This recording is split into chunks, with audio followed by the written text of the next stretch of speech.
Well, hi, everybody. Jeff Slakey here, coming to you from the Alderbrook Resort in Union on Thursday, January 3rd for the Affordable Workforce Housing Summit put on by Peninsula Credit Union and many other great organizations in our area. I'm sitting now with Mike Kingsella, the Executive Director with the Up for Growth National Coalition. Hi, Mike. How you doing? Hey, doing well. How are you? Thanks for being here with me. Tell us a little bit about the coalition and your mission.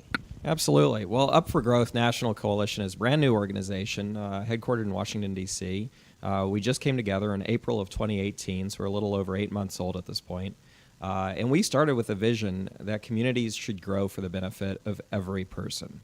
And in many cases, we believe that they're not, due in large part to the fact that we're not building enough housing affordable to all levels of income. Mm-hmm. That's true for rural America, and that's true for urban America, and everywhere in between. It's true for the West Coast, Midwest, and East Coast. And so Up for Growth National Coalition is really focused on advancing ideas and practices that increase the availability and accessibility and affordability of housing in our growing communities. Last year, 2018, we saw huge increases, skyrocketing prices of housing all across the whole country. There were areas, perhaps in Mason County and other rural areas, where some held firm. Talk to me a little bit about Washington in regards to the nationwide look of affordable workforce housing, and then if you can, even bring it down into Mason County. Absolutely. Well, our organization is very much research-based. Up for Growth National Coalition is organized as a C3 education and research organization. We really launched with a national study looking at housing underproduction, or really our massive shortage of housing across the country. And in that study, we concluded that in 23 states around the country, large and small, we have a shortage of about 7.3 million homes. Wow. As measured from 2015. Mm-hmm. So here in Washington State, the shortage is roughly 225,000 homes, which is a significant percentage of our existing housing stock. But even more locally, here in Mason County, we just have been studying the numbers, and it's a very interesting market in that we clearly have a shortage in certain types of housing. Mm-hmm. For-sale housing over the past, I could say, 7 years actually has declined in value by about 4 percentage points. But over the same time period, rental housing increased 17%. Wow. Over that 7-year period. And what that means is, from a cost burdening standpoint, we went from 46% of Mason County renters paying more than 30% of their gross paycheck on rent to now well over half of Mason County renters paying over 30% of their gross paycheck on rent. So it's an increasing problem here locally as well as throughout the country as a whole. Is there something unique about Mason County with one incorporated city, the large geography of Mason County, that it could be in a prime position to get itself out of this? And what are some ways that Up for Growth has been looking at that? Yeah, I mean, certainly. I think, on a number of levels, there are opportunities. From a federal perspective, USDA Section 515 rural multifamily housing lending is in jeopardy. There are literally thousands of units across the country falling out of that program because their terms are expiring, and there's not enough resource to refinance those facilities and maintain those affordability options available in rural communities. And so, from a national perspective, Up for Growth was really interested in increasing funding to that program. So that's from a funding standpoint.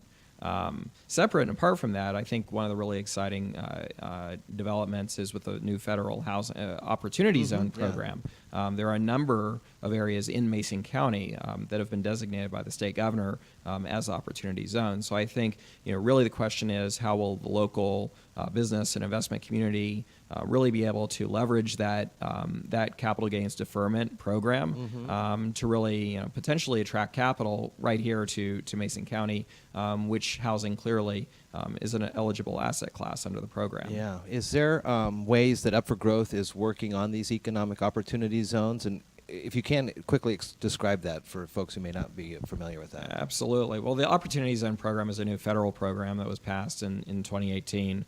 And in it, the program effectively creates a tax advantage for private capital going into certain geographical areas. And these areas are census tracts that are designated by state governors, and investors can benefit from investing in these areas by essentially avoiding capital gains taxation. So it's an incentive-based program to try to really incentivize dollars to go into specific geographical areas around the country, of which Mason County has several of these opportunity zones. So I think the question is outstanding as to how powerful will this program be in terms of catalyzing more housing projects, or will it be more powerful in terms of catalyzing economic development more broadly, job creation, seeding local businesses who might also be able to receive this opportunity zone equity investment. I think what Up for Growth is really interested in is what is the housing overlay on top of the Opportunity Zone program. So for instance, we're really interested in the question of how do we encourage more housing near jobs and near transportation and local amenities and institutions. And so we think about this as sort of the Up for Growth where, so areas with high concentrations of jobs but low concentrations of housing, which when we talk about workforce affordability, that's the crux of this issue. Mm-hmm. And so we're very interested in federal policy that seeks to provide more by right funding to communities, whether at the state level or the federal level, to encourage the infrastructure to support the needed housing in areas around the country and around the state of Washington. Where can folks find more about Up for Growth, the coalition, and perhaps get involved even if there's the opportunities, or learn more about it? Absolutely. Well, we have a website at www.upforgrowth.org, which has all of the information, all the research that I've described. And it also contains information on the sorts of policies that we're advocating for out on in Washington, D.C., as well as in the state of Washington. Do you have satellite, offices across all 50 states, or is that something the coalition's looking into? Or? So our coalition has 2 state projects. The first is California, just because of the depth of the severe housing shortage in the state of California. And we also have a state project right here in Washington. So we're active in Olympia. We have a team based in Olympia that's engaging in housing policy discussions in the 2019 legislative session, which is starting in just about a week. Yeah. And we're very excited about that, and particularly the intersection between the things that the state of Washington can do, the things that local communities within Washington can do, as well as with new resources and leadership back from D.C. Sitting here with Mike Kingsella, the Executive Director with the Up for Growth National Coalition at the Alderbrook Resort and Spa's Affordable Workforce Housing Summit. Thanks, Mike. It was nice to talk with you. Great talking to you.